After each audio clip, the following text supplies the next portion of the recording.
Center, specializing in property, life, and other lines of insurance products and services. And Kirk Market, experience a world of choice. Oh, we are starting right now. Oh. We are here right now. Good morning. I don't know how I missed my opening cue right there, but good morning. Welcome to The Buzz. I am your host, Kathy Miller, and I'm very excited because you know that one of my favorite topics these days is AI, right? You hear me talking about AI. We just heard on Money Sense, the gentlemen were speaking about AI as well, and I just learned some great information at the end of that show, which I'm going to research. So people are scared of AI taking their jobs, but as one of the guests, I think it was Richard there, who was in Money Sense, he said that in China, they are saying, hey, if AI is replacing a job, the person who had that job has to be allocated to a different job or position for them that they can do. So that's a brand new strategy that just happened in China. So I'd like to learn more about that, which I will do maybe later this weekend. Not that I have enough to do with my brain, but anyways, as I said, we're here to talk a little bit about AI, but also we're going a bit more broader than that and bringing in digital transformation. So in October of last year, the Cayman Islands government announced the formation of a national digital transformation strategy task force. They are charged with building a roadmap for how Cayman should navigate the technology revolution. And right now, they are asking you and me, all of us, the public, to have our say through a national survey available at publicconsultation.gov.ky. It covers everything from how you use digital services to how much you trust how your personal data is being protected and used, and to whether you think AI is an opportunity or a threat. The survey even asks for your feedback or what you think should be Cayman's biggest priority when it comes to digital transformation that benefits all. Today's guest is the chair of that task force, Christina Spratt. She's also the founder of Tidal Edge Consulting and was just elected as the president of the Cayman Islands Chamber of Commerce. We'll be talking about the progress of the task force that they've made in the last 6 months and about the survey out now that needs the community's input. So good morning, Christina. I know that was a long intro, but welcome to The Buzz. Thank you so much for having me. I am so excited to be here this morning. Me too. I'm happy to have you back because we had such a great conversation before and you are such a great energy. Thank you. Love having you back, and Thank you. There's a lot to hear about. And this is all a topic that I talk about it every day, all day long, and it's one of my favorite topics in the world, so I can talk about it all day long if you let me. Yeah, I can. You and I both. It's something I talk about a lot, and our listeners, hopefully they're getting used to it too, because we're trying to really make AI accessible to everybody and make them understand it's not a daunting thing out there. And the really important message there is AI is a tool. Yes. And that's how we have to start looking at it. Yes. The human is always the human. And AI is the tool that enhances, augments that human. Yes. It should never be looked at as something that's going to replace me. I've always teased people, and I'm just like, when I'm presenting something or I'm giving some information, they're just like, oh, most likely AI did that, right? And I'm just like, I did not wiggle my nose, click my head forward, and it just popped up in front of me. There had to be a lot of work put into that for it to be presented how it is. Agreed. Agreed. And I shared the story with you on the weekend. Yes. That I'm learning Claude, and which is one of those LLM programs. And with Claude, it took me about maybe 12 hours to do all the setup with prompts. It was a lot of understanding the back end of what I was trying to do. Mm-hmm, mm-hmm. And man, I was pulling my hair out, but it takes that little bit of time and investment in what I want to do. I'm not saying other people need to do 12 hours over the weekend, but in what I was aiming to do. Yeah. So, and that was also my interest. So yeah, and it's the same example that I always give with, I moved from using PowerPoint to using Canva. Mm. And the first time that I used Canva, I was pulling my hair out, a presentation that I knew that was going to take me 4 to 6 hours to do. I was on hour 8 and I was not even halfway through the presentation. And I'm just like, oh my God, why did I decide to go down this rabbit hole? But I set it up. I put all my brand colors, all my brand fonts, everything how I like things styled up. And yes, that one was painful. But today, a presentation that would have taken me 4 to 6 hours before now takes me between half an hour and an hour. Yeah. Because Canva has learned how I like to present things. My brand colors, I just mix the slides. I don't have to be thinking about, let me remember the color palette that I actually use. Right. It's there. Exactly. So it's a tool, and we just have to Learn how to use it. Embrace them and learn how to use them. Yeah, I absolutely agree with you. Now, we're here to talk about digital transformation and what the task force has done over the 6 months. But digital transformation is an interesting term. So what do we mean by it? What do we think it is, or what do we not understand that it is? So digital transformation is really all around us, and it's across the world. And it's really it's really changing the way that we do things, the way that we see things, the ways that governments operate, the ways that businesses compete. And I emphasize on that because companies need to go through a digital transformation or a technology transformation, like I like to call it, journey to be able to be competitive. And the longer you start that, the longer you're going to be in that competitive edge. So it really is how we look at things. And definitely for people in everyday life, it's how we do our things every day. Think about how you did things 10 years ago and how you do them today. Right. I remember I had to go out and pay, and every time that I needed to pay any type of services, I needed to go to the specific places, queue up, do the line, pay the bill. Now I just sit in front of my computer and click, click, click. I log in. I have all my little, I have my little Excel. I'm a spreadsheet person, so I have a spreadsheet where I have all my expenses and everything that I need to pay, and I just start going through each one of them and each of the websites. And less than half an hour later, I have paid everything I need to pay. Right. Which before would have taken me at least one day of jumping from one store to the other, from one location to the other. Yeah. So all of that is digital transformation. And it covers, from artificial intelligence to digital identity that we will be talking about a little bit about. Blockchain, which I don't understand why people are so scared of the word blockchain. Yeah. We should really embrace it and just say, oh, this is just another day-to-day term that's out there. Automation, digital finance. And I talk about digital finance because there's a lot to talk about there, and I'm not going to go into that today. We'll leave that with the money sense guy. Yes. And really, digital transformation really sets a lot of opportunities, but it also presents challenges. And we have to look at it from both sides. Yes, absolutely. We can't just be blindly like, everything's great. I mean, there's going to be there's valid fears around things, and there's going to be maybe some negative things that'll happen with digital transformation, but it's all a learning process still, right? Yeah. Not everything's perfect. We're not perfect. We can't expect everything else to be perfect. Yes, and that's always that I emphasize with technology. When something goes wrong, when something breaks, when something's not working, and people are just like, and it's just like, technology was made by humans. Yeah. We're not perfect. Why would you expect the technology to be perfect? Sometimes I short circuit every day. There's a little moment. And that funny phrase that we all use, have you turned it off and turned it back on? Right, or blown into it, which is my favorite thing. If you had a Nintendo when you were a kid, that's what you used to do. You used to blow into the blow into the little, yes. You know what I mean? I remember I actually still do that with a lot of things today because I'm like, well, this used to work back in the day. So, it's the ancient... And the reset, you think about it. We have to go to sleep every day, and we have to take a few hours of sleep and wake up, and we reset. Yeah, so that's true. Why wouldn't we expect our technology to need reset as well? Oh, that's true. That's very true. All right. So for listeners who haven't heard of the National Digital Transformation Strategy Task Force yet, can you give us an overview of what it is and what you're trying to accomplish with it? Yes. So the Digital Transformation Strategy Task Force is a group of private sector individuals that we have come together to put forward specific recommendations, which really is going to assist government as a whole. So we are not really looking at like independent ministries or departments or how each one works. It's just as a bigger picture. Really understand how do we move this forward the right way, based on research, based on engagements, based on the knowledge that we have as a group. It is a volunteer-based group. And this is where I always smile when I hear this, because it's just like, yep, this is a perfect example of that. When we hear government saying private sector needs to lean in and support more on the public side of things, that's what we're doing with the task force. We're leaning in, and we're really providing, we're working together and really gathering information to lean into the public sector and say, government, this is what we're seeing that is happening out there. And this is what we see that we believe that will work better. And these are the reasons why.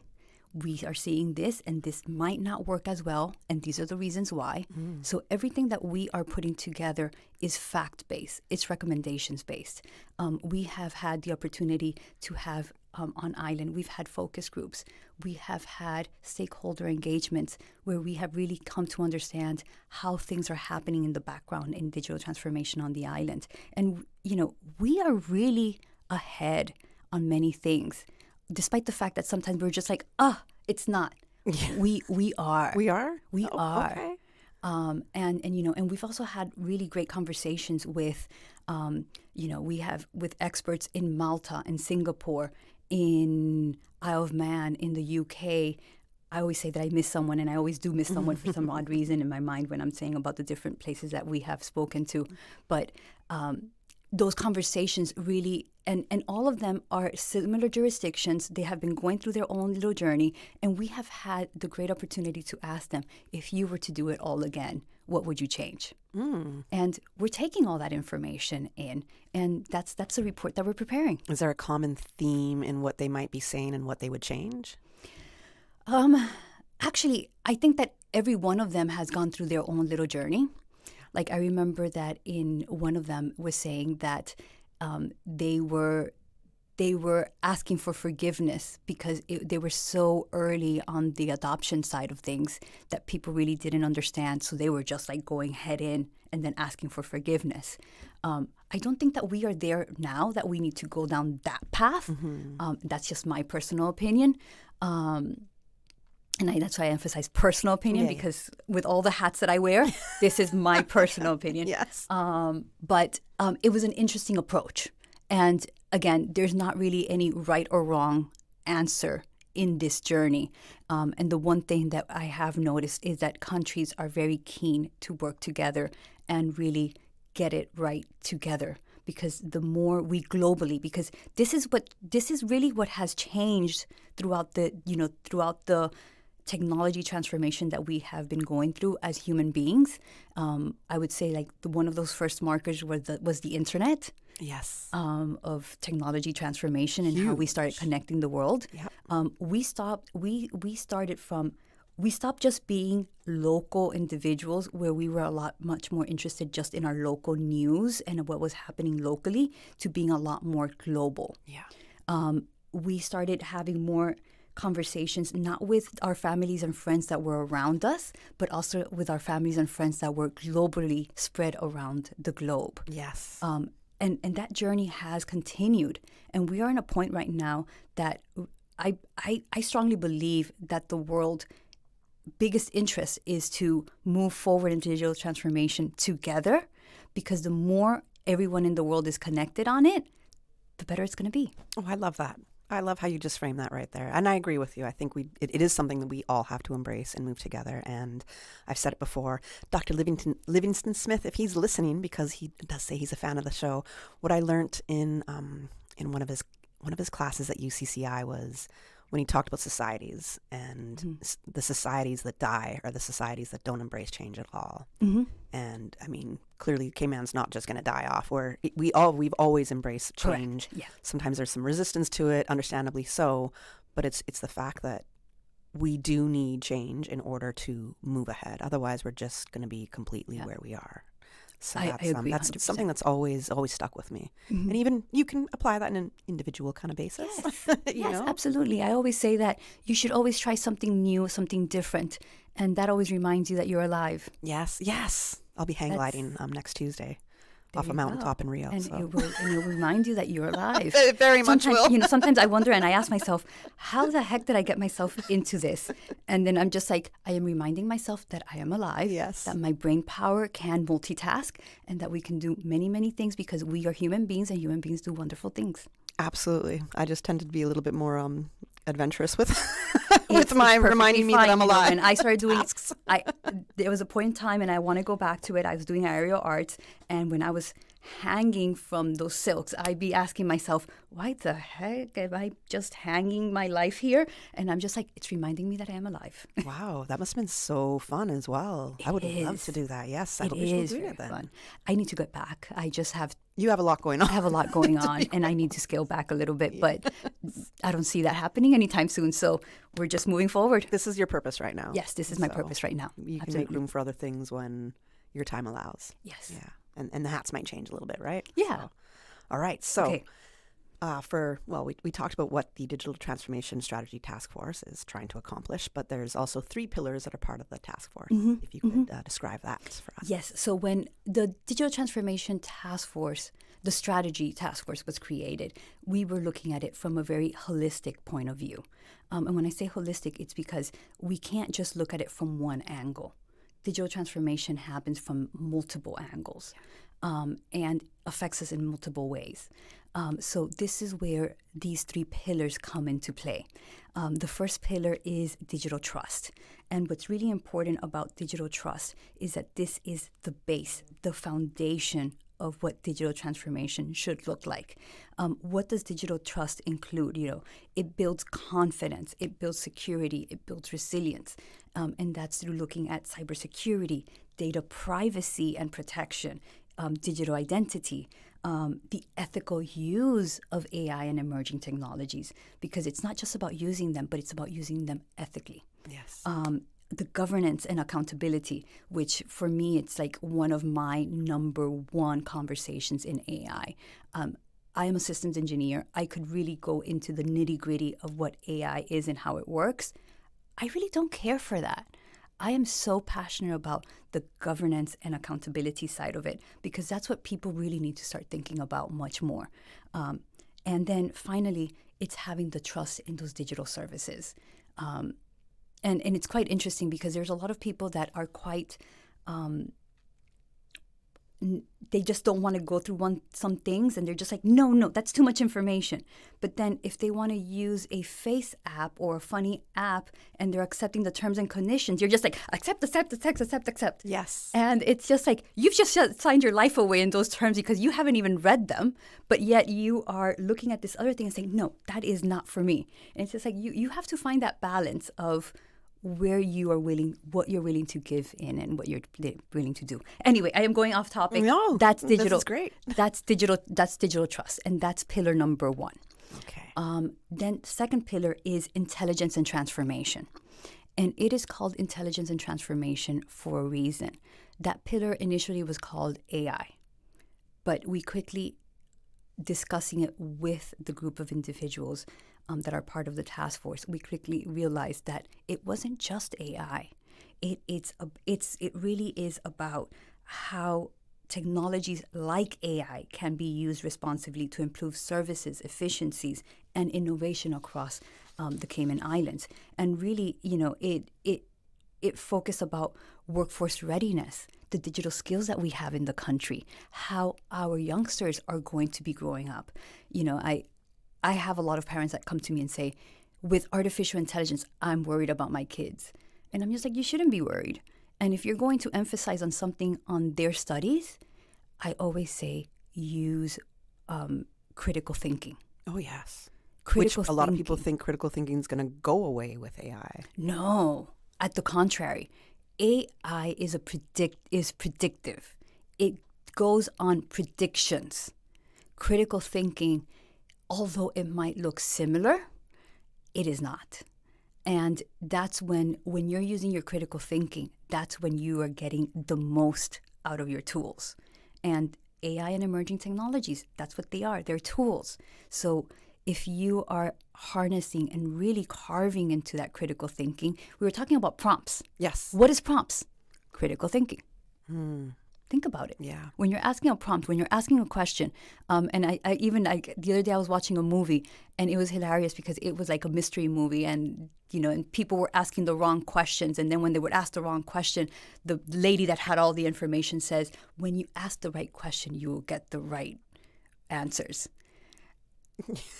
And it's just like, that is critical thinking. I'm going to use that on men from now on. And that's what it is anyway. And it's AI literacy and awareness. So that's what intelligence and transformation pillar is about. It's about looking at it from a different perspective, not just honed into what artificial intelligence is. And then finally, what we cannot forget is digital assets and economic growth. because moving a country forward really is understanding the future economic opportunities that are tied to digital innovation. Yes. And all the financial technologies that are out there, which ones are we using? Which one are we going to embrace? Which ones are going to move our country forward? Yes. And I'll be honest and say a couple weeks ago when Lucia Gallardo was on the show with us, who's also part of the Taskforce. She's part of the task force, and she's leading the digital assets and economic growth pillar. Which makes complete sense to me because I asked her to break down blockchain, something that I just haven't had the time as well to go into. So I said my eyes kind of glaze over when I hear the word blockchain, and she broke it down. But the way she did it was I realized how I could actually use it in my life because I was able to say I couldn't make a payment transaction. I just couldn't make this transaction, and it was such a struggle with my bank, for example. And she was like, "Oh, this is exactly kind of why you need this because you can avoid all of those pain points that you just dealt with. Yeah, and you're not paying those crazy transfer fees either." So I was like, "This is great." So I appreciate those 3 pillars because you are hitting some very key subjects within AI and intelligence and digital transformation that we all need to kind of grasp or have at least a surface understanding of. Yeah. We got to go to our first commercial break, so we're going to be back in just a couple minutes, and then we're going to hear about the first 6 months of what the task force has accomplished. Looking for fresh, healthy food that's full of flavor? Then you've got to visit Kirk Market. Our dishes are made with fresh, high-quality ingredients. Enjoy vibrant mixed greens or satisfying pasta salads. Or try one of our delicious grill options like blackened chicken, spicy beef steak, or grilled salmon. Looking for something light and flavorful? We've got sushi rolls and poke bowls prepared daily. And don't forget to explore a hot bar or belly fresh salad at the salad bar. Stop by Kirk Market today for breakfast, lunch, or dinner and taste the difference. Eat well, live well with Kirk Market.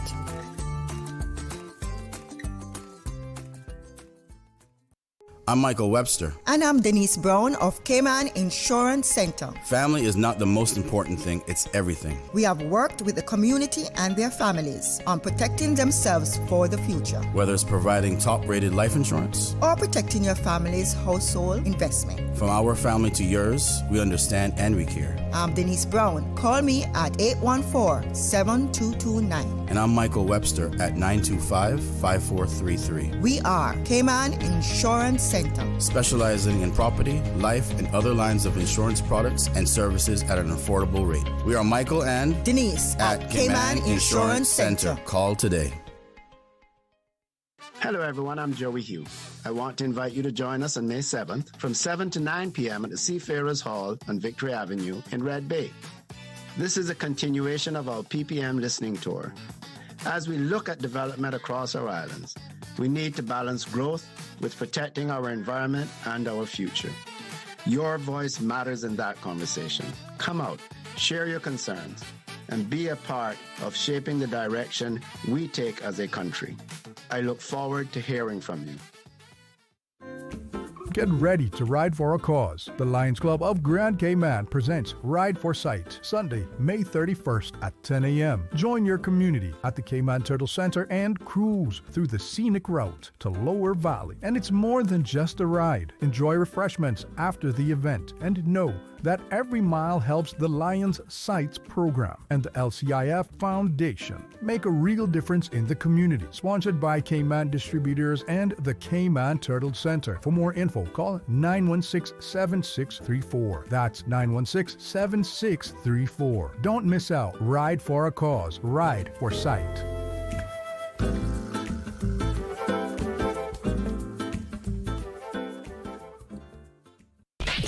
Looking for a station that plays the music you actually love? Switch now to Breeze 105.3 FM. The best adult contemporary hits of the 70s, 80s, and more. All day, every day. Feel good. Sing along and let the breeze keep you company.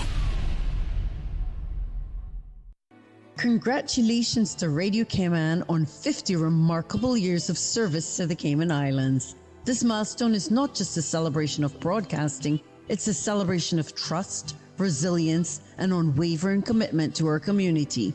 Congratulations on 50 years of excellence. Thank you for your service, and thank you for being Cayman's voice, strength, and steady presence. Radio Cayman will always be my number one. The Buzz with your host, Kathy Miller.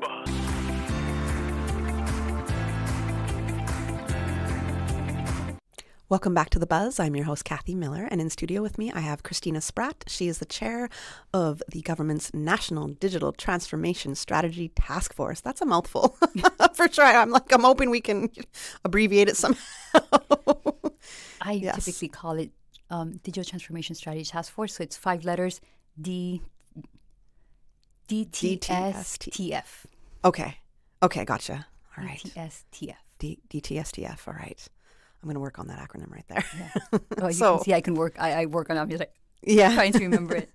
So the task force, it launched in October 2025, and you were given a 6-month mandate to get certain things done. Yeah.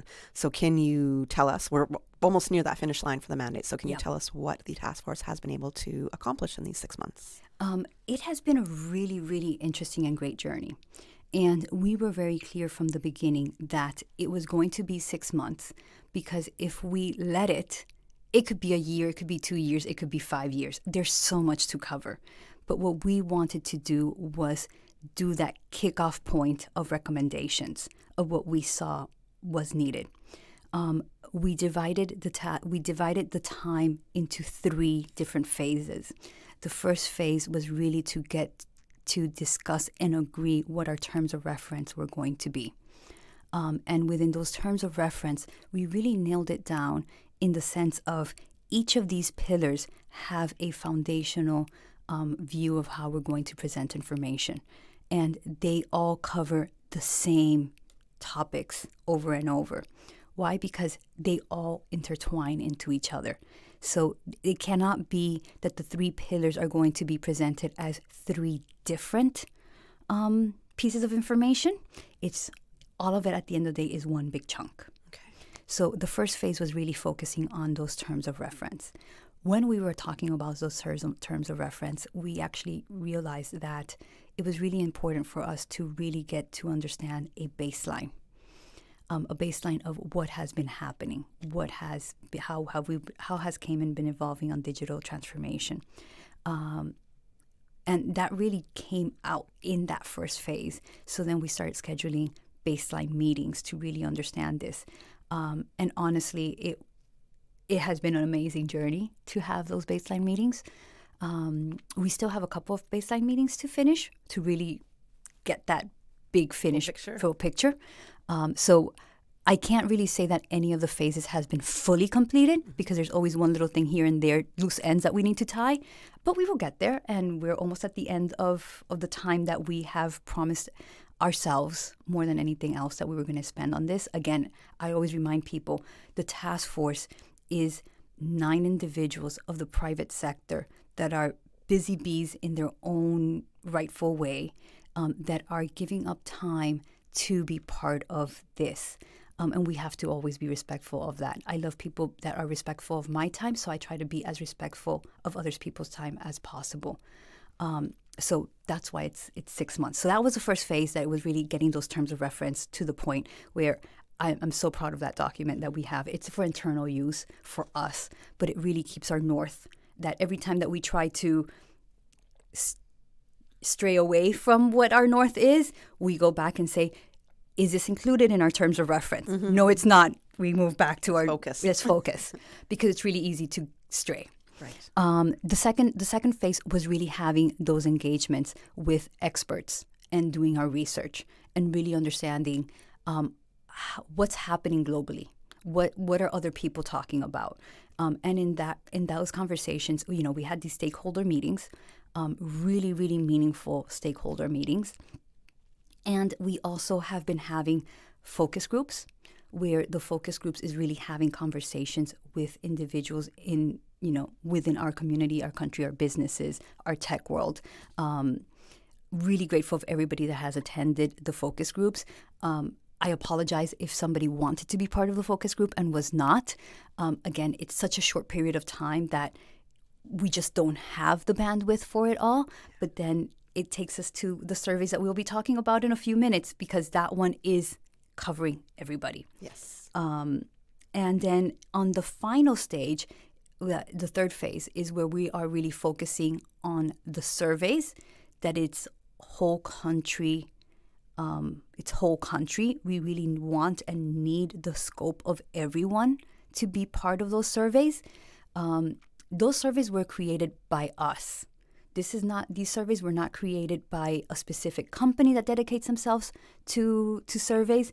It was us after we went through our phase 1 and our phase 2 and said, this is really what we need to understand from the public, from the business community, from the business community, and from the government.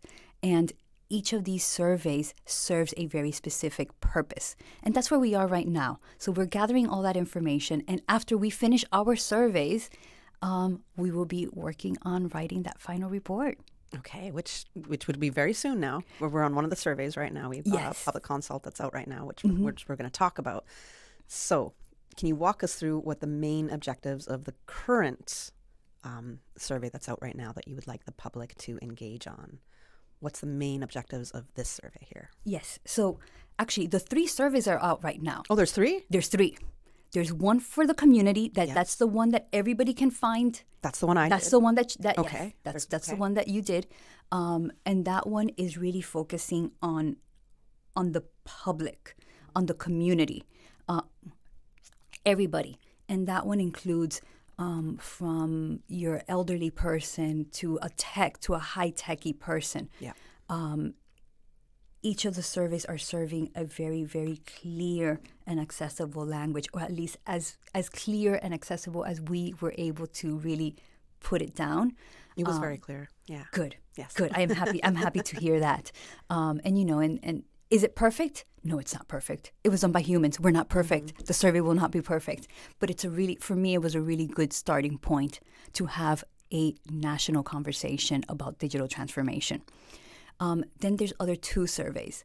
There is a business survey that is being distributed to the businesses. Okay. If your business has not received a survey, you will be hearing about it very, very, very soon. And when I say very soon, it's between today and tomorrow. Okay. And are you guys going through like the entire like registry of companies per se and sending out to them? Or? No, so we are, and I say are, but it's more of something that's going to happen. It's just a lot of things that are juggling in the moment. Yeah. We are liaising with associations, with the Chamber of Commerce. Of course. It helps that you're president, so you can does, make these things happen too. Yes, and something, the Chamber has been extremely supportive of it all. Yes, they have. Which has been amazing. Several of the focus groups were hosted at the Chamber. And the Chamber and associations will be receiving an email from us saying, can you please distribute this through your members? So we're really leaning into the associations where businesses are part of for receiving the link to this survey. And it really is of understanding where businesses are in digital transformation. If you are a business owner or you work in a business and you're like, should I fill out the community survey or the business survey? Fill them out both, please. Yes. Like they're different. Right. They are different. And if you get your hands on both of them, fill them out both. That's my best message. Okay. And there is the government survey. The government survey is specifically in the government intranet. So if you are a government civil servant, yes. Thank you. Go into your intranet, fill out that survey. I think I have seen that. It just passed me, but I remember seeing something, and then I don't know, maybe I was confusing the consult that I did yesterday, or the survey that I did yesterday was that one, but it's not. So I will do the government one as well, because I know you need the data, you need the information, you need people to participate. Yeah. So again, if you are part of the community and you are also a civil servant, fill them out both. Okay. Right. Yes, they take you. How long did it take you to fill it out? Maybe 5 minutes. Okay. Yeah, not long at all. Okay, yeah. It was quite funny because I was trying to do it myself and time it, but I'm just like, I'm cheating. I know the questions. Yeah. I can't time myself on this. And I typically tell people, give yourself 10 minutes. Okay. But yeah, you It was can fill nothing. it out. It was pretty quick. Yeah. Yeah. We're going to have to take our next commercial break. So we're going to go to commercial break right now. When we come back, we're going to get more into the public survey that's out there right now. I'm Michael Webster. And I'm Denise Brown of Cayman Insurance Center. Family is not the most important thing, it's everything. We have worked with the community and their families on protecting themselves for the future, Whether it's providing top-rated life insurance, or protecting your family's household investment. from our family to yours, we understand and we care. I'm Denise Brown. Call me at 814-7229. And I'm Michael Webster at 925-5433. We are Cayman Insurance Center. Specializing in property, life, and other lines of insurance products and services at an affordable rate. We are Michael and Denise at Cayman Insurance Center. Call today. Looking for fresh, healthy food that's full of flavor? Then you've got to visit Kirk Market. Our dishes are made with fresh, high-quality ingredients. Enjoy vibrant mixed greens or satisfying pasta salads. Or try one of our delicious grill options like blackened chicken, spicy beef steak, or grilled salmon. Looking for something light and flavorful? We've got sushi rolls and poke bowls prepared daily. And don't forget to explore a hot bar or Billy Fresh salad at the salad bar. Stop by Kirk Market today for breakfast, lunch, or dinner and taste the difference. Eat well, live well with Kirk Market.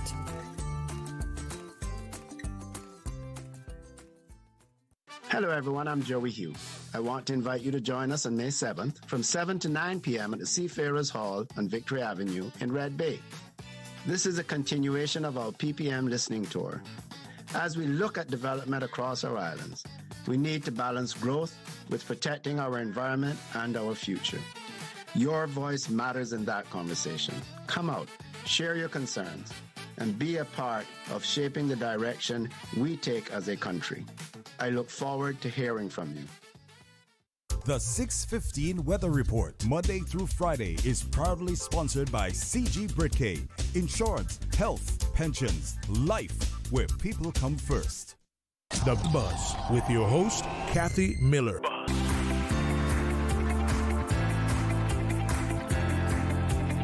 Welcome back to The Buzz. I'm your host, Kathy Miller, and we're talking with Christina Spratt. She is the current Cayman Islands Chamber of Commerce president. She is the founder of Tidal Edge Consulting, and she is also the chair of the government's National Digital Transformation Taskforce, Strategy Taskforce.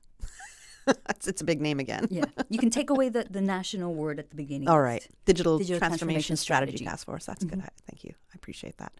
All right. So we were talking about the 3 surveys that are out there. And now I know that there's a government one for me that I can go and do as well. And the public one is what I want to kind of zone in on right now. So through this public one, it covers, I think, 5 areas: how people use digital services, their awareness of AI, their trust when it comes to data privacy and use, the innovation opportunities, and inclusion, which I think is a big thing as well. So of those 5 core areas that the survey is covering, which one do you think will produce the most surprising results for Cayman? Oh gosh, I am right now so open. I don't want to even say what's going to be the results, because every time that I've tried to predict something within this journey of the Digital Transformation Strategy Task Force, I have been pleasantly surprised and looked at things from a different angle. And I think that that's where we all need to be, of just having an open mind to really embracing where it takes us. Yes, and all the different perspectives. And all the different perspectives, yes. Yes, because I always say perspectives are perspectives. There's never a right or wrong answer. There's always a perspective of why you went down that path. Right. We all see things through a different lens. And that's what makes us beautiful. Yes, and human and different. Yeah. And that's how we learn from each other as well. Yeah. So the community feedback, it really is going to help that. It's really going to help ensure that the recommendations that we put forward reflect the real experiences and expectations of how the people in the Cayman Islands look at digital transformation.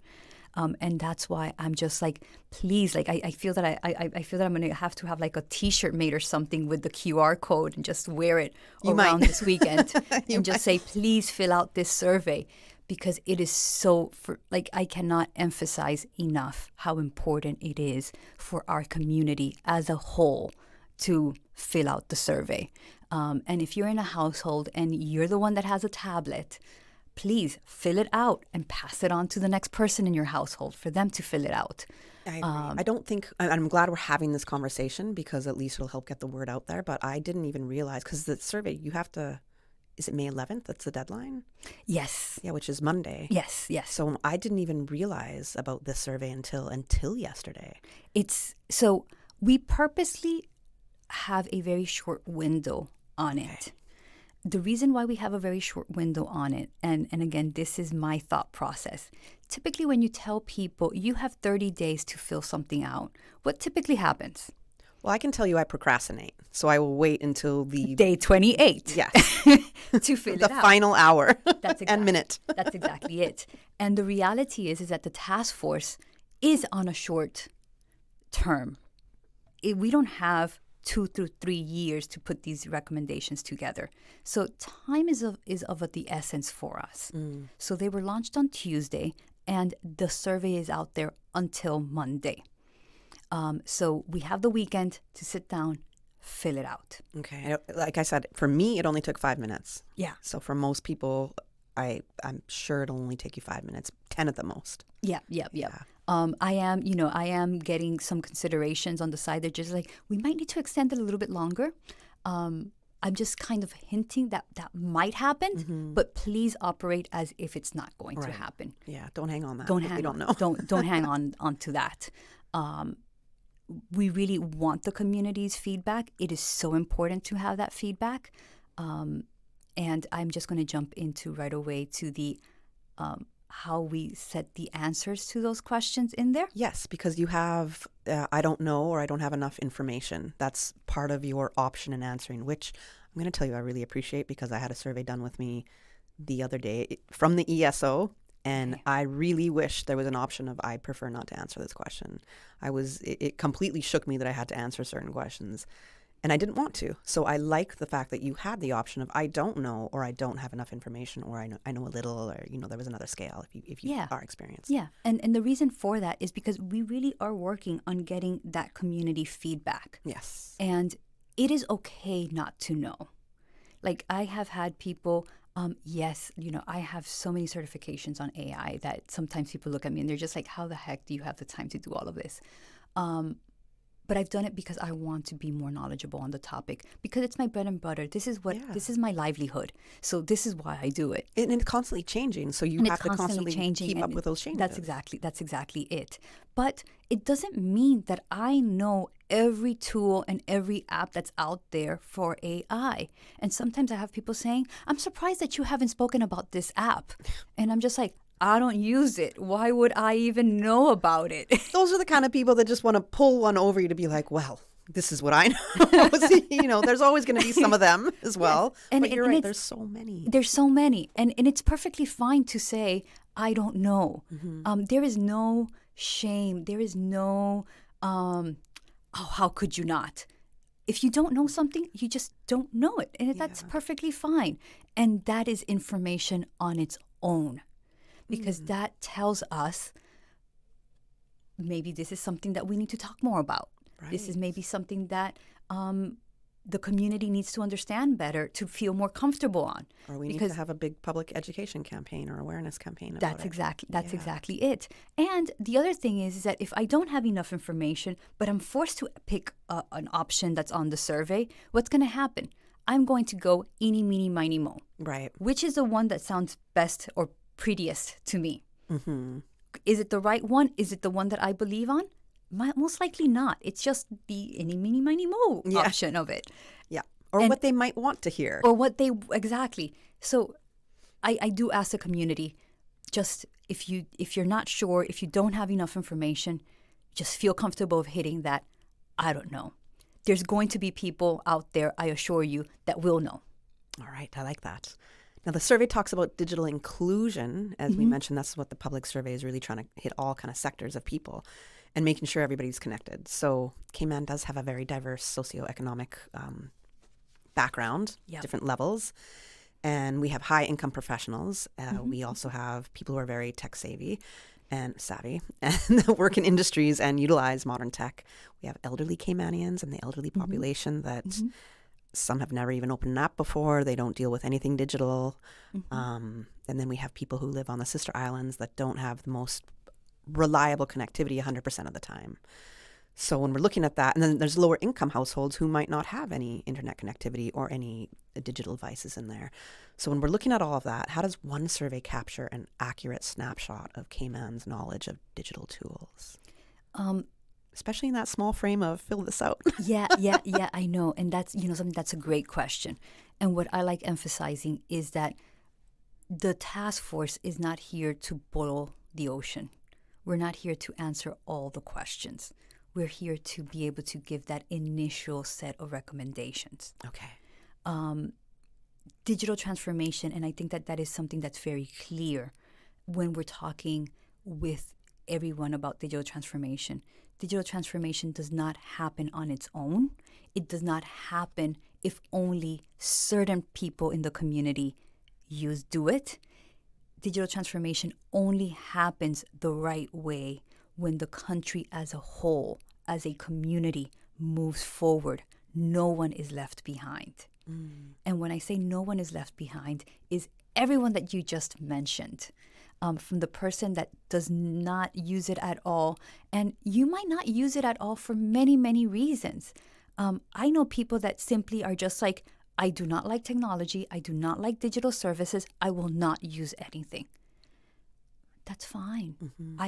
Who am I to criticize that? That's how you want to live. I know people that don't have a cell phone, and it blows my mind because I'm just like, I live with this thing next to me. I'm silently judging.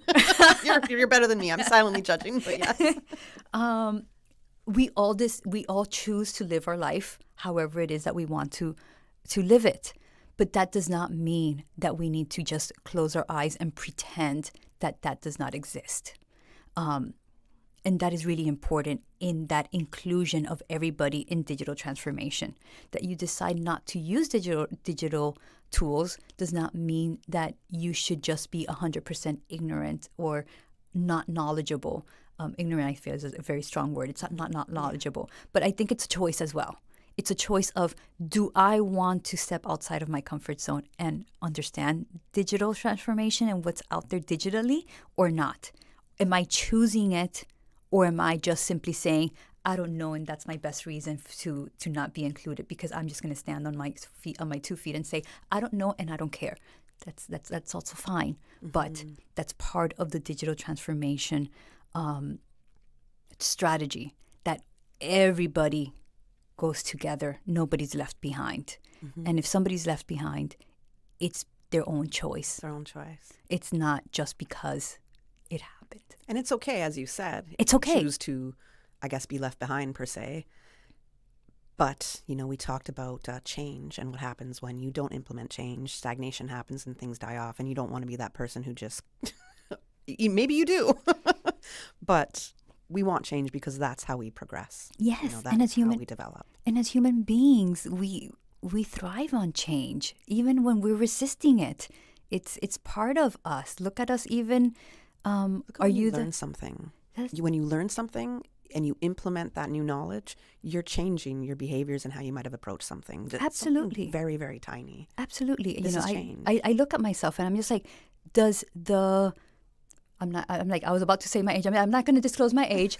Does this 40-something-year-old Christina think the same way that the 18-year-old Christina thought? Hopefully not. It's still the same Christina, but my brain has been wired in so many different ways in that period of time, which is amazing. I have to go to the 9 a.m. news, but right before I do, I was listening to a podcast today where the guest said, think about yourself 20 years in the future. Visualize yourself. How does that person 20 years in the future answer or do things? And I was like, oh, that's a good one. So you mentioned looking back, but how about looking forward? Yeah. So let's go to the 9 a.m. headline news. When we come back, we're going to get into digital identity, which is a bit of a hot topic. So let's go to the 9 a.m. headline news, and then we'll be back in just a couple minutes. From Radio Cayman's newsroom, this is Headlines. Local, regional, international news.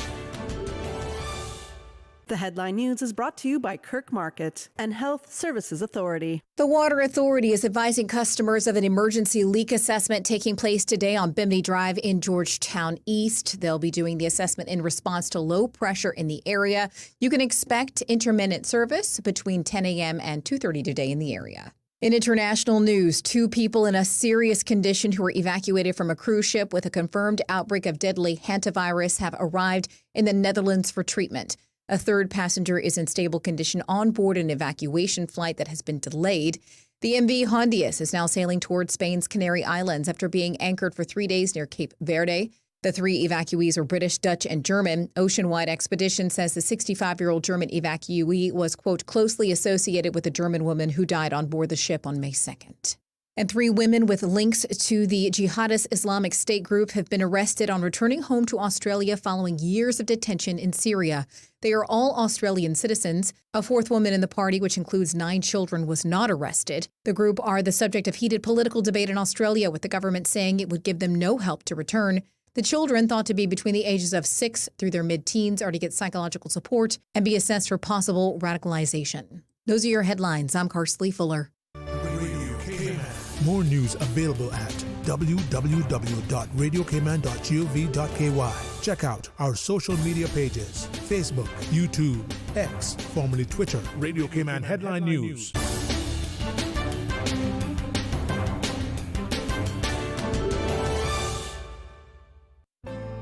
Your Cayman Islands Health Services Authority has been the national healthcare provider of the Cayman Islands for many generations. We have elevated our level of care to ensure you, our patients, have the best possible experience. We offer better access to care close to home with the most locations on all 3 islands, delivering a full range of primary, secondary, tertiary, and emergency care.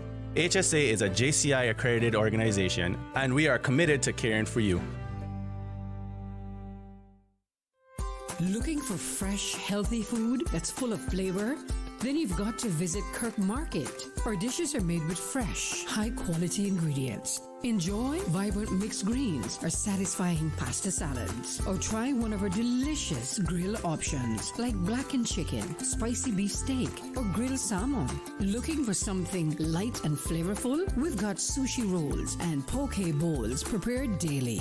And don't forget to explore a hot bar or belly fresh salad at the salad bar. Stop by Kirk Market today for breakfast, lunch, or dinner and taste the difference. Eat well, live well with Kirk Market.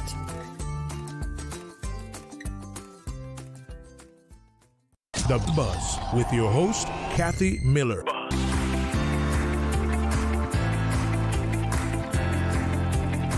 Welcome back to The Buzz. I'm your host, Kathy Miller, and in studio with me, I have Christina Spratt. She is the chair of the Digital Transformation Strategy Taskforce. And you were right to take away the word national, and I can say that, the title a lot better. So we were getting some ideas of what's in the survey. The option that you can say, I don't know, I don't have enough information about digital transformation or these tools that they might be talking about in the survey. And I want to know, once the consultation does close, what's going to happen to that data? What's the next step? So, as I've mentioned before, the task force, despite the fact that we were mandated by government to, this is what we want this task force to produce, we are volunteers and we are on a limited time. So one of the things that we were very keen on and that we all agree on in one way or another is that the information that we gather, the data that we gather here, is valuable data for the country. So this is one of the reasons we didn't go through SurveyMonkey or any other survey tool that's out there. This is being done with the government tools, where the data that's being collected is sitting securely with our government. And that is really, really important because this is just the start of the journey. Remember, we're at the initial start of the journey of the recommendations that are being put forward. But I am quite confident that this is not the only survey that's going to be out there. This is just that little grain of rice that we're putting into the pile of the rice pile, where it's just going to be able to gather more information, and we're handing it over to our government and saying, this is the insights, take it on. And it was really, I'll be honest with you, putting together this survey has been one of the most challenging things that I have done in a very, very, very long time. Because if it was up to us, and I'm going to include myself in this statement, if it would have been up to us, the task force, this would have been a 30 to 45-minute survey with like 1,000 questions, because we had 1,000 questions to ask. But we were very conscious that if we put out a survey that was that long, we were going to have very, very little input, because only a few individuals would actually stay there for that survey. We also have to gather information for those 3 pillars that we discussed. So you'll see questions across the 3 pillars in that survey. And now that you've heard about the 3 pillars, when you're answering, if you haven't answered the survey, if you think back on the answers that you said, you're like, oh yes, this covered that pillar. Oh yes, that covered that pillar. They are balanced. And we worked really hard for that survey to be balanced across all 3 pillars, that it wasn't, leaning more into one pillar or the other, because each pillar needs information. Yes. So, yeah, we're hoping that this is just the start of that community conversation. Yes, and I think so. I mean, I know we're starting a lot of these conversations. So from that to the community getting involved, this is one of the ways that the community can give their feedback. And I mean, it's needed, right? Because it's going to help shape, hopefully, how the country goes forward with digital transformation. Yeah. I want to talk about digital identity. So that's a huge part of what the government is working on. Was the task force, did you guys help with that at all? We did not. Okay. But we did have a baseline meeting with e-government, and it was amazing. Okay. That's all that's if I am to use one word about how this digital identity was put together, the thought that it was put into it, I really only can say it was amazing. And it's something that we as a country should be very proud of. All right. Well, you have somebody who's a little skeptical of digital IDs right here. So I have my own. I have my digital ID. I've already gone. I went out and I got mine, and I have mine. And if I had my wallet here with me, I would be popping it out and saying, "Look at my ID." And I would like to see it. Yeah. So I have a couple of friends who've done it as well that do work for government as well. So I'm just one of those. Let me see. Let me kind of really weigh in on this. So in saying that, it's a concept that your identity, your records, and your personal data exist in a verified digital form. And Cayman just had a rollout of digital ID cards, of which you have. And many people, as I said, including me, are suspicious of digital IDs. So how do you build genuine public trust around digital IDs? What I would say is, if you actually look at the digital ID, if you look at all the security factors that are embedded in that card, it's amazing. It has the top security features around the world. It has features that our passports and passports around the world has. It has verification, RFID. It has the power that if you sign a document and you want to verify that that's you by using your digital ID, you're able to do that. You're able to say, yep, that is me. In today's world where, and we talk about it with AI, there's so much, misrepresentation. I'll go down that word of misrepresentation or misinformation of individuals. We have to work harder and harder to ensure that the person that's saying something is actually the person that's saying it, that the person that's signing something is actually the person that has signed it. Right. This digital ID actually allows us to be able to go down that verification path, that if Christina Spratt signed something, it can be verified that it was Christina Spratt that signed something. And there's only 2 ways of actually doing that. Me walking around with my passport and myself and sitting in front of many people every time that I'm going to sign something and saying, you are all witness that I have signed this. But let's face it, in today's day and age, do we have time to do that every time that we sign something? No, or get it notarized? No. No, we don't. And that's where digital ID plays a huge part. Because it verifies that the person that's actually doing something is the person that's being said there. It it has so much thought process put into it. I was in awe to see how much thought. I'll be honest, I would have wished that it would have come out quicker. Yes, I definitely wish that. But when you look at the thought process that has been put into it, my respect for e-government and individuals that actually put this together.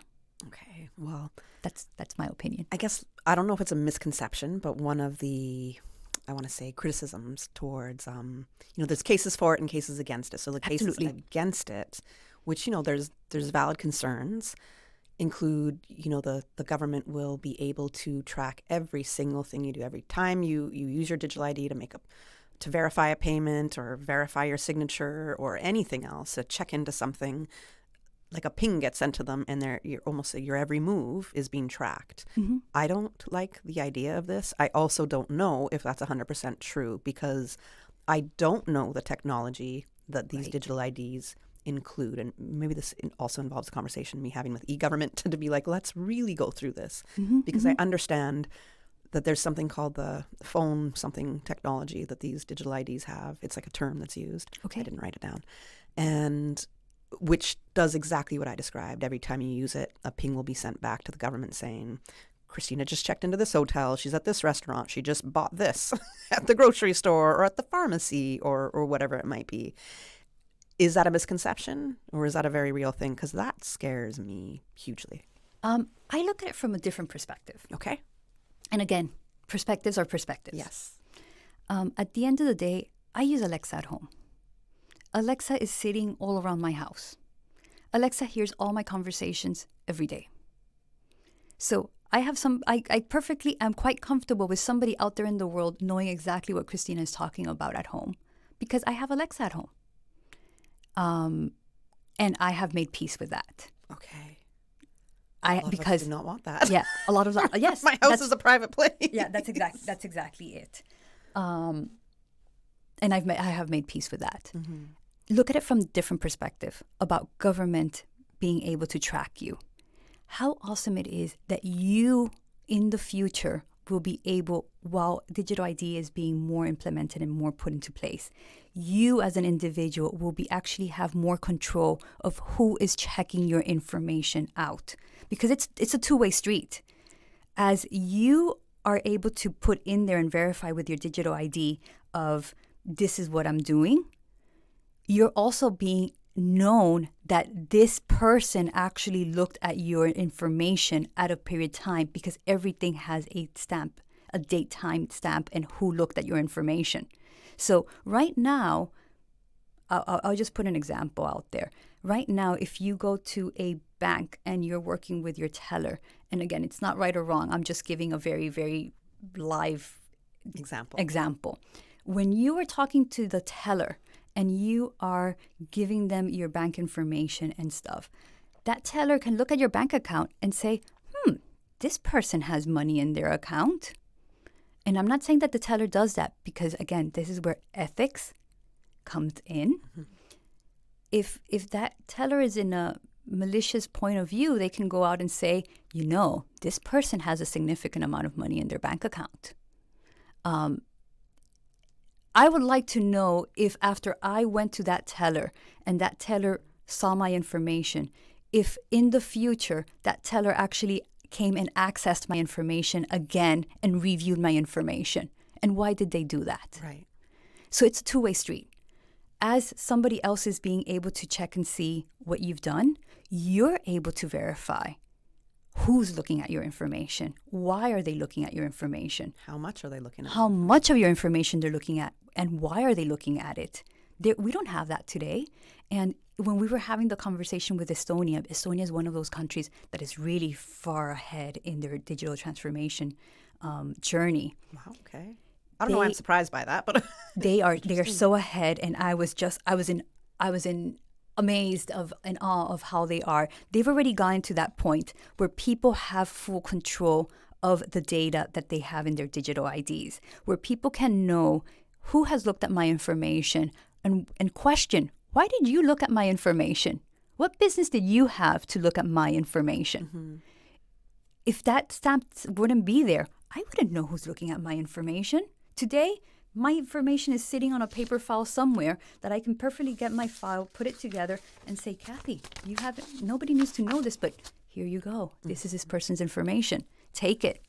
And then you look at it, and nobody will ever know that Kathy looked at it. Right. Because there's no stamped date that Kathy looked at my information. It's interesting. We got to go to our last commercial break. So Okay. let's take a quick commercial break, and we will be back to wrap the conversation. Looking for fresh, healthy food that's full of flavor? Then you've got to visit Kirk Market. Our dishes are made with fresh, high-quality ingredients. Enjoy vibrant mixed greens or satisfying pasta salads. Or try one of our delicious grill options like blackened chicken, spicy beef steak, or grilled salmon. Looking for something light and flavorful? We've got sushi rolls and poke bowls prepared daily. And don't forget to explore a hot bar or Billy Fresh salad at the salad bar. Stop by Kirk Market today for breakfast, lunch, or dinner and taste the difference. Eat well, live well with Kirk Market.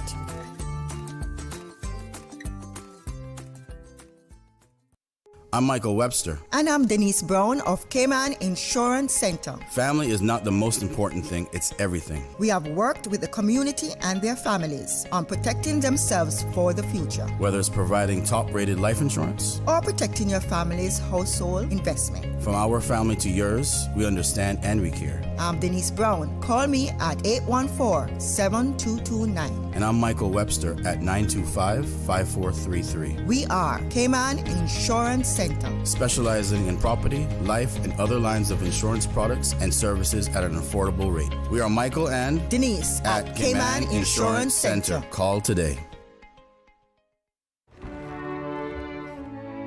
If you have an objection to this marriage, speak now or forever hold your... Don't do it, Tevin! I still love you. I have since the day we stole your mom's car and got matching dolphin tattoos. Oh, Lordy. Janelle? From spring break 08? Yes, it's me. Janelle, you've got to move on. We're like the wedding guest that doesn't ruin the ceremony. CG Britk. Good like that.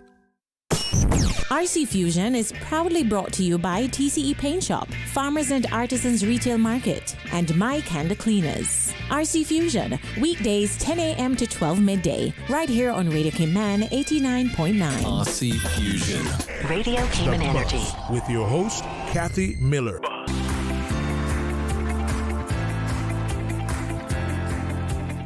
Welcome back to The Buzz. We're just in the final 10 minutes of the show, and in studio with me, I have Christina Spratt. She is the chair of the Digital Transformation Strategy Task Force, and they were mandated, well, they were tasked with the idea of bringing some insights and recommendations and understanding where the country is in a whole when it comes to digital transformation and their knowledge of AI and other digital tools.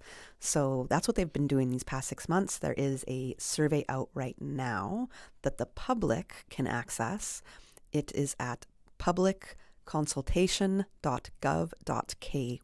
It'll only take you about 5 minutes, maybe 10 at the most, to fill out this survey, but they really need your input, your feedback, because it helps shape their recommendations that they will be giving government around the end of May, I guess, May, June-ish, whenever the report's ready.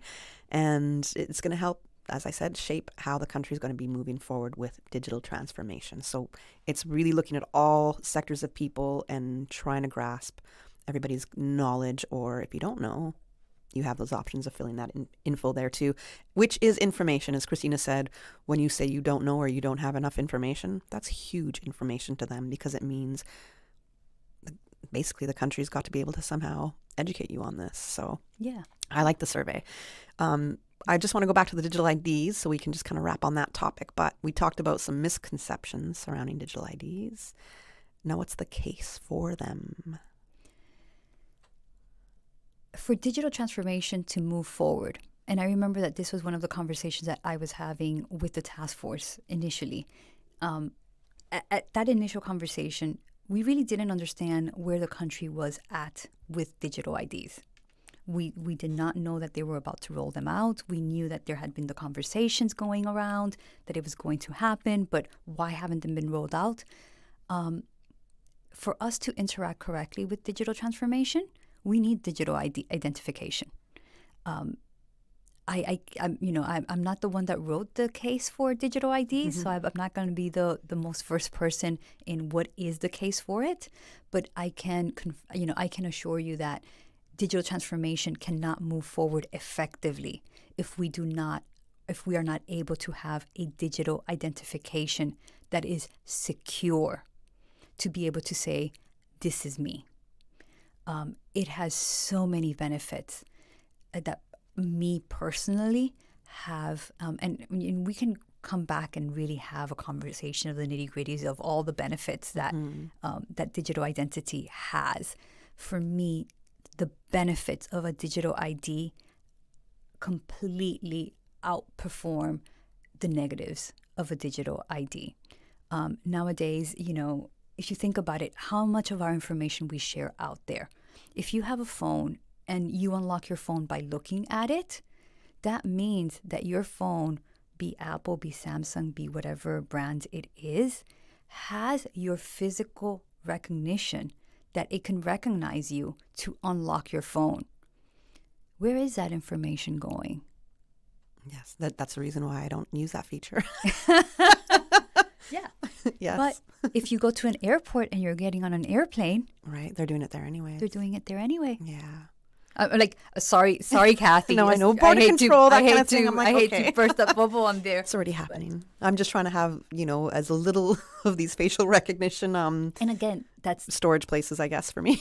Exactly, and that's perfectly fine because we all should have the choice. Yeah. And the digital ID in Cayman has been created in such a way that you have the choice of what information you want to share and what information you don't want to share. There is a user portal where you can actually say, I'm going to be comfortable sharing this information. I am not going to be comfortable sharing this information. Okay. So those restrictions those measures have been put in place of what you're going to share and what you're not going to share. They have put a lot of thought process of what information needs to be on the card for the card to be a valid identification tool, but what is it that we don't need to put on the card because that's not necessary. Yeah. And if you think about it, and I always tell people when you're even when you're talking to someone, you have to be mindful of what you're telling that person, because you might be giving that person a lot more information what you bargained for. I do it all the time. And something like, even when you're actually when you're going into a website and it's asking you for the security questions, and those security questions are asking you, what is your mother's maiden surname? What is your first car? If you think about it, if that person is talking to you maliciously, which we typically, when we're talking to somebody, we never assume that person is talking to you maliciously. Right. They might be gathering information to be able to use it in a scam. Yeah, because there's a lot of dupe websites, per se. Yeah, absolutely. And us as human beings, the way that we actually give the most information is just by talking to another human being. Yes, I agree. I agree with you on that. And what we have to be mindful is what information we're sharing, what information we're saying out loud. And some people are just like, but there's nothing wrong in me talking about my mother's family or something like that. I'm just like, you just does if you actually use it in passwords or anything like that. It does matter. That's exactly it. Yeah. So that's where the digital identity and all of the measures that have been taken for it is so important. And if you haven't taken the digital ID, I'll actually say this because I did comment it to the people from eGov.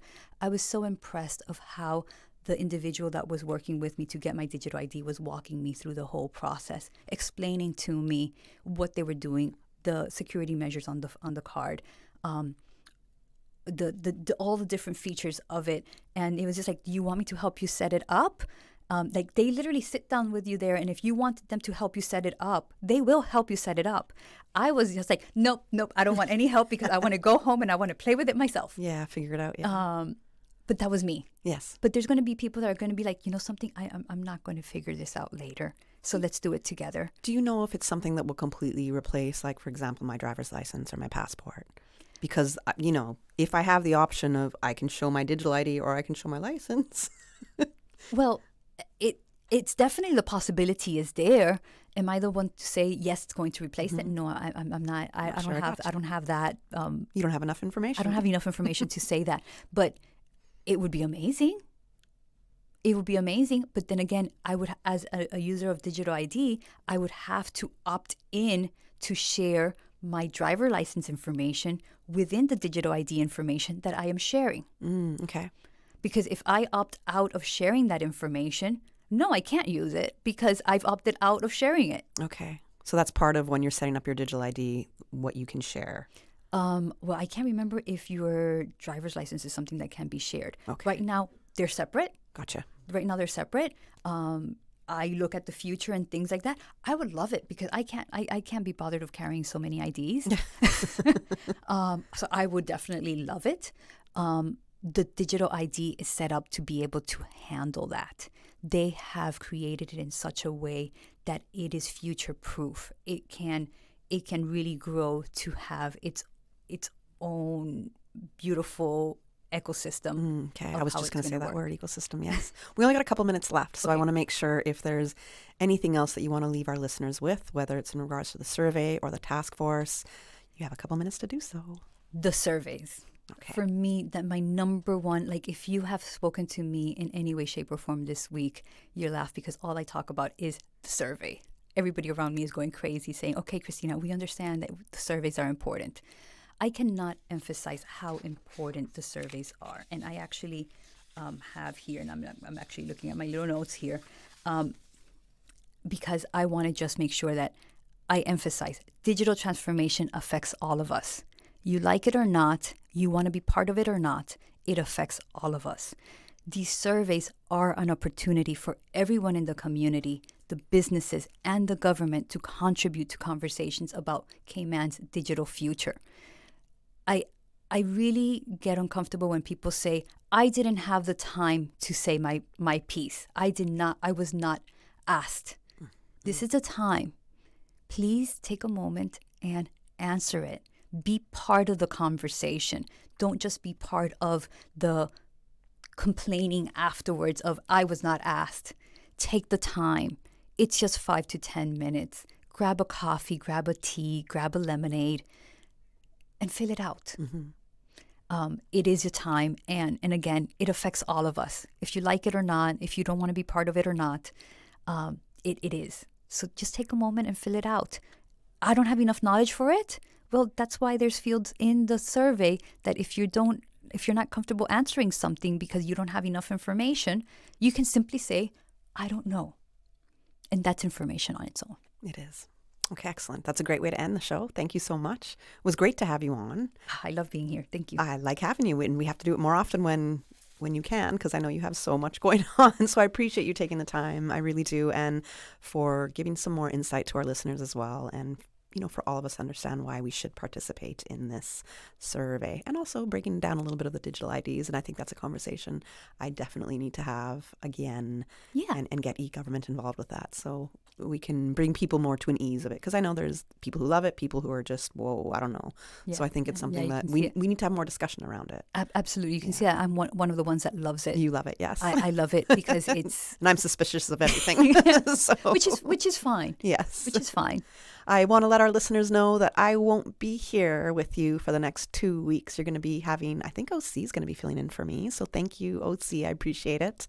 I'm going to be on a birthday trip. So if you heard me say I'll be hang gliding off a mountain next Tuesday, that is absolutely what I'm going to be doing, because that is my birthday. And for some reason, I like to do really extreme things to make sure that I definitely am alive out there. So I'll be back with you, I think it's Tuesday the 26th. I think that's when I'm back in studio with The Buzz. But hang out with OC. It's going to be a good time. And continue to tune in with me when I get back. I'm going to have some great conversations planned for when I returned. And thank you, everybody. Happy Friday Eve, and have a great weekend ahead of you. The Buzz is proudly sponsored by Cayman Insurance Center, specializing in property, life, and other lines of insurance products and services. And Kirk Market. Experience a world